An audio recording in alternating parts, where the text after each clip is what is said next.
den er i byrådssalen, og det var vi også, da der var bøvl med Stage og Akseltorv og arrangementet dernede. Fordi i princippet, så synes vi ikke, at det er noget, vi skal bruge tid på her i byrådet. Vi synes, det er et tegn på, at der er noget, der ikke helt fungerer. At de principper, vi har, der er i hvert fald nogen, der bliver usikre på, om det er de her kriterier, vi skal have.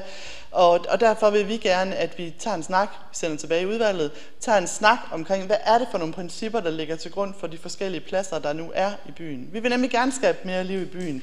Vi havde for nogle år siden lavet noget, der hedder mindre bøvl i bymidten, og når man skulle sætte noget op, så var der nogle faste rammer for, hvis du sætter teltet op her og scenen op der, så kan I bare gå i gang. Og det vil vi faktisk gerne gøre mere af. Men når der nu kommer til nogle tvister her, og vi skal have det op i byrådssalen, så synes vi, det er et tegn på, at vi skal have det tilbage i udvalget. Vi skal have kigget på nogle principper og sige, hvilke pladser egner sig særligt til forskellige typer af arrangementer. Hvor mange gange om året er det hensigtsmæssigt? Hvor er det de forskellige ting? Fordi Borgsgård er jo ikke det eneste sted i byen, der kan skabe liv i byen. Tværtimod, så er det måske lige præcis en plads, der egner sig til de store arrangementer. Jeg var i hvert fald kommet til at parkere dernede en gang, hvor jeg ikke lige havde kommet fra i tid, og så endte midt i en fodboldplads. Der var rigtig mange mennesker på den plads, og det er jo virkelig skønt. Så skulle vi ikke se, om vi kunne få mere af det. Så den er vild. Ja.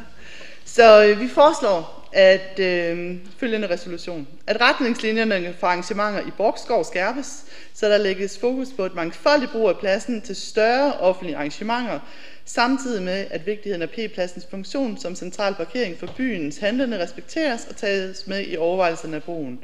Deraf ønsker vi en proces afledt, og det kunne være en kombination af plan- og teknikudvalget og kulturudvalget, der arbejder med mere liv i byen, hvor udvalgene kan lave nogle mere generelle principper for alle de her større pladser i Kolding Kommune, Borgsgård, Akseltorv, Banegårdspladsen, hvor at for eksempel scenestørrelse, behov for lyd og lys, forventet deltagerantal, tidshorisont, tid på året, så det hele ikke ramler sammen, så man kan lave en vurdering. Det kan også være noget med, at hvis man har haft arrangementer der før, for eksempel Blå Byfest, at de så har fortrinsret, så at man ligesom har nogle principper, så vi ikke skal have flere snakker om pladser i byrådssalen, men vi kan holde det nede i udvalget. Det har vi sendt ind, og det vil vi gerne have taget til afstemning. Tak til